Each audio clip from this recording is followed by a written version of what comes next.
تو اللہ کے لیے کوئی بات ہماری غیر اہم نہیں ہے، اور اللہ ہی انکنڈیشنل پازیٹیو ریگارڈ دیتے ہیں۔ انکنڈیشنل پازیٹیو ریگارڈ کیا ہوتا ہے کہ آپ ماہر نفسیات کے پاس جائیں، وہ آپ سے پیسے لیتا ہے اچھے خاصے، اور سنی جاتا ہے سنی جاتا ہے سنی جاتا ہے، آگے سے ٹوکتا نہیں ہے، اسے کہتے ہیں انکنڈیشنل پازیٹیو ریگارڈ، لیکن اس کے وہ پیسے لیتا ہے۔ آپ جب سارا اسے سنا دیتے ہیں، آپ کہتے ہیں تو بڑا اچھا بندہ ہے، اس نے تو میری ساری سنی ہے، مجھے ٹوکا نہیں ہے۔ تو بھائی اللہ تو پیسے بھی نہیں لیتے، آپ اللہ کے سامنے کیوں نہیں باتیں کرتے؟ ایگزیکٹ وہی بات کہ اللہ میری زندگی میں یہ چل رہا ہے، میں تھک گیا ہوں، مجھے ہدایت دیں، میں نہیں جانا چاہتا اس طرف میرے رب، میں مشکلات میں ہوں، میرے اوپر بہت امتحان آ چکے ہیں، میں بس تھک چکا ہوں۔ آپ کیوں نہیں اس طرح بتاتے اللہ کو؟ بس یہی ایک فرق ہے، یہی ایک فرق ہے کامیاب لوگوں میں اور ناکام لوگوں میں، یہ ایک ہیبٹ ہے۔ تو اس کا فائدہ کیا ہے جی؟ اللہ سے غم شیئر کرنے کا، اللہ سے بات شیئر کرنے کا فائدہ کیا ہے؟ سورہ طلاق میں اللہ نے وعدہ کیا ہے، اللہ نے کہا کہ جو کوئی بھی میرا تقوی اختیار کرتا ہے، تقوی سے مراد ہے کہ مجھے پہچانتا ہے اور میرے پاس آتا ہے اور میرا کہنا مانتا ہے، اللہ اس کے لیے ایک ایسا راستہ نکال دیں گے ہر مشکل سے نکلنے کے لیے کہ وہ سوچ بھی نہیں سکتا۔ اور اس کی تفسیر حدیث میں آتی ہے کہ جو شخص استغفار کو لازم پکڑ لیتا ہے، اللہ اس کو ہر مشکل سے نکال دیتے ہیں۔ پھر اللہ کہتے ہیں کہ اسے ہم ایسی جگہ سے دیں گے رزق کہ وہ سوچ بھی نہیں سکتا۔ یہ سورہ طلاق میں وعدہ ہے اللہ کا کہ ایک ہم اسے مشکل سے نکال دیں گے، دوسرا ہم اسے ایسی ایسی جگہ سے رزق دیں گے کہ وہ سوچ بھی نہیں سکتا۔ ایک واقعہ ہے چھوٹا سا، ڈاکٹر ایان ایک سعودی عرب کے ڈاکٹر ہیں، پاکستانی ڈاکٹر ہیں، بہت بڑے نیورو سرجن ہیں۔ وہ اپنا واقعہ سناتے ہیں، یوٹیوب پہ یہ ویڈیو بھی موجود ہے، دا پاور آف اللہ کے نام سے یوٹیوب پہ۔ وہ اپنا واقعہ سناتے ہیں، کہتے ہیں کہ میں ایک بار آپریشن کرنے جا رہا تھا یورپ میں، کسی دوسری کنٹری میں، سعودیہ سے۔ تو راستے میں اتنی ٹربولنس ہوئی، اتنا طوفان آیا، تھنڈر سٹارم آیا کہ جہاز جو ہے وہ پارک کرنا پڑا ایئرپورٹ میں، کسی بیچ میں کہیں رکا جہاز، کسی ایئرپورٹ میں، جہاز کو کھڑا کیا ایئرپورٹ پہ۔ اب میں نے کہا جی کہ میں نے تو وہاں پہنچنا ہے آپریشن کرنے، آپ جو ہے جہاز کو چلائیں۔ انہوں نے کہا کہ جی ہم آپ کو پہنچانے کے لیے دوسروں کو تو خطرے میں نہیں ڈال سکتے نا، آپ ایسا کریں کہ آپ گاڑی پکڑیں، آپ نے جہاں جانا ہے نا وہ قریب ہی ہے، اتنا دور نہیں ہے، آپ گاڑی پکڑیں، ٹیکسی پکڑیں، اس پہ آپ چلے جائیں۔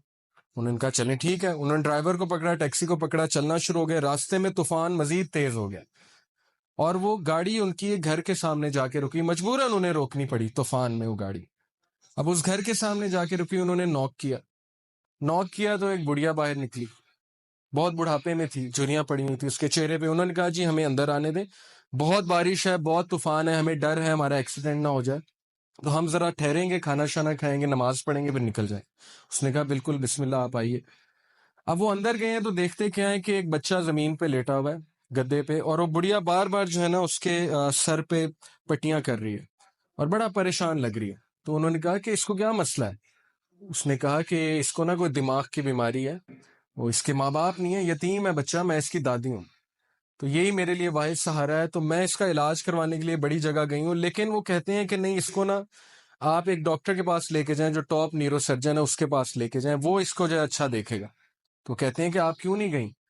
انہوں نے کہا میں نے بڑی بار کوشش کی ہے، ان سے اپوائنٹمنٹ ہی نہیں ملتی، نہ میرے پاس اتنے پیسے ہیں، میں کہاں سے لے کے جاؤں؟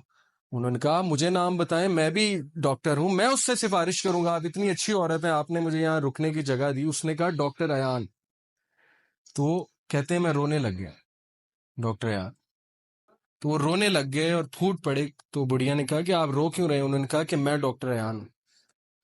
انہوں نے کہا کہ آپ دیکھیں کہ آپ نے اللہ سے دعائیں کی ہوں گی کہ اللہ بچے کا کچھ کریں، تو اللہ مجھے یہاں لے آئے ہیں، اور جس طرح لے کے آئے ہیں آپ سوچ بھی نہیں سکتے۔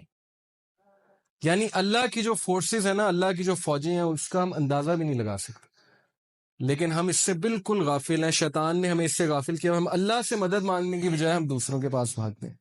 تو ایسے بڑے واقعات ہیں، آپ کو سلف کی زندگیوں سے ایسے بڑے واقعات مل جائیں گے جس میں ثابت ہوا کہ اللہ جب اپنی فوجوں کا استعمال کرتا ہے تو پھر اللہ ناممکن کو بھی ممکن بنا دیتا ہے۔ موسیٰ علیہ السلام، آپ سوچیں، دشمن کا بچہ، جو دشمن کا بچہ، فرعون سارے بچوں کو قتل کروا رہا، کہ کس لیے؟ کہ کل کوئی کھڑا ہو کے میرے خلاف نہ نکل پڑے۔ بنی اسرائیل کے سارے بچے قتل کروا دیے، لیکن اللہ اسی بچے کو اس کے محل میں لا کے پرورش دلوائی جس نے اس کو بڑا ہو کے شکست دینی تھی۔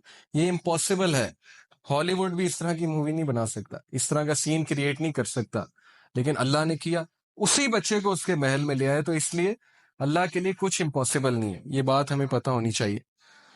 چوتھی ہیبٹ جی، 3 ہیبٹس ہو گئی کہ اپنا غم اپنی بات اللہ سے شیئر کریں. یہ سکسیسفل لوگوں کی ہیبٹ ہے. چوتھی ہیبٹ ہے never ever ever ever ever ever give up. کبھی ہمت مت ہاریے. اور کس سے سیکھیے؟ انبیاء سے سیکھیے. سب سے ڈپریسنگ سچویشن، اس سے زیادہ ڈپریسنگ سچویشن نہیں ہو سکتی، اس سے زیادہ مایوسی کی سچویشن نہیں ہو سکتی کہ مچھلی کے پیٹ میں اندھیرا، پھر سمندر کی گہرائی کا اندھیرا، اور پھر سمندر کے نیچے جو ہے وہ وہاں پہ اندھیرا. کون تھے یہ نبی؟ یونس علیہ السلام. بندہ کہیں کمرے میں بند ہو جائے تو چلو کھٹکھٹاتا رہے گا، کبھی تو کوئی آواز سنے گا نا. کمرے میں، جنگل میں ہے، کبھی تو کوئی آئے گا نا جنگل میں، آ کے دروازہ کھولے گا. اب یہ بتائیں مجھے، مچھلی کے پیٹ میں ایک بندہ ہے اور مچھلی سمندر کی گہرائیوں میں، کون آواز سنے گا؟ کوئی سنے گا؟ کوئی سننے والا ہے؟ صرف کون سننے والا ہے؟ اللہ. تو انہوں نے اس مایوسی کی حالت میں کس کو پکارا؟ اللہ. لا الہ الا انت سبحانک انی کنت من الظالمین. اللہ میں ظالم ہوں، مجھ سے غلطی ہوئی ہے، تو پاک ہے، تو مجھے معاف کر دے. اب علماء کہتے ہیں کہ جو بندہ اندھیروں کی گہرائیوں میں ہو، جسے کچھ سمجھ نہیں آ رہی ہو میں کیا کروں، زندگی کہاں جا رہی، اسے اس کا ورد کرنا چاہیے بہت زیادہ، لا الہ الا انت سبحانک انی کنت من الظالمین. لیکن انہوں نے گیو اپ نہیں کیا، مایوس نہیں ہوئے ابلیس کی طرح. ابلیس مایوس ہو گیا، اسی لیے اس کا نام ہے ابلیس، دا ہوپلیس ون. مایوس ہو چکا ہے، ورنہ اصل نام تو اس کا عزازیل ہے. ابلیس کا مطلب ہے مایوس ہو چکا ہے. لیکن انبیاء مایوس نہیں ہوتے تھے. کامیاب بندہ کبھی مایوس نہیں ہوتا، چاہے حالات کیسے مرضی ہوں. کیوں؟ اسے پتا ہے کہ میں کس کی عبادت کرتا ہوں؟ جس کے ہاتھ میں ہر چیز ہے. اللہ کہتے ہیں کہ دنیا میں کوئی پتا بھی نہیں گرتا، اللہ کو پتا ہے. پتے کا اللہ کو پتا ہے کہ پتا کہاں گر رہا ہے. تو آپ کے غم کا اللہ کو نہیں پتا؟ آپ کی مشکل کا اللہ کو نہیں پتا؟ کیا خیال ہے؟ پتا ہے نا. اگر پتا کیا ہے؟ بے جان چیز. اگر پتے کا اللہ کو پتا ہے کہاں گر رہا ہے، تو آپ کے غم، آپ کے آنسوں کو بھی اللہ کا پتا ہے. لیکن اگر مدد مانگی جائے تب.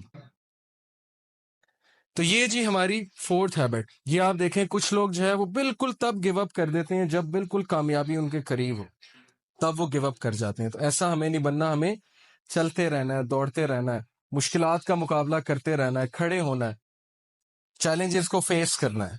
چونٹی اگر کسی راستے سے گزر رہی ہو اور آپ اس کے سامنے اپنی انگلی رکھ دیں، تو وہ آپ کی انگلی اٹھانے کا انتظار نہیں کرے گی، بلکہ اپنا راستہ بدل کر اپنی منزل مقصود کی طرف چل پڑے گی. تو چونٹی سے سیکھنا چاہیے. چاہے اس کے سامنے رکاوٹ آ جائے، وہ اپنے مشن سے نہیں ہٹے گی، اپنے فوکس سے نہیں ہٹے گی. اس نے وہیں جانا ہے. جتنی مرضی رکاوٹیں کھڑی کر دیں اور راستہ بدل کے دوسری طرف چلی جائے گی. یہی اسی طرح مسلمان ہوتا ہے. اب یہ جو آیت ہے، اس میں اللہ تعالیٰ انسان کی نیچر بتاتے ہیں، سائیکالوجی بتاتے ہیں، نفسیات انسان کی کیا ہے. اللہ کہتے ہیں لا یسام الانسان من دعاء الخیر وان مسہ الشر فیئوس قنوط. اللہ کہتے ہیں کہ انسان جو ہے جب اس کو اچھائی پہنچے تو بڑا خوش ہوتا ہے، لیکن جیسے ہی اسے کوئی شر چھو لے، کوئی مشکل آ جائے، تو اسی وقت مایوس ہو جاتا ہے، گیو اپ کر دیتا ہے کہ میری زندگی برباد ہو گئی، میرے ہی ساتھ یہ کیوں ہوا، میں نے تو کچھ کیا بھی نہیں.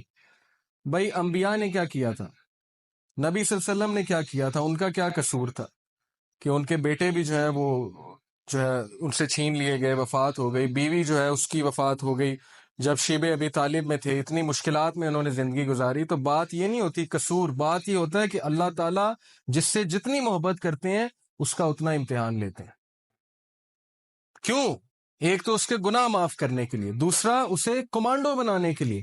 کمانڈو کی ٹریننگ سخت ہے، سولجر کی ٹریننگ آسان ہے.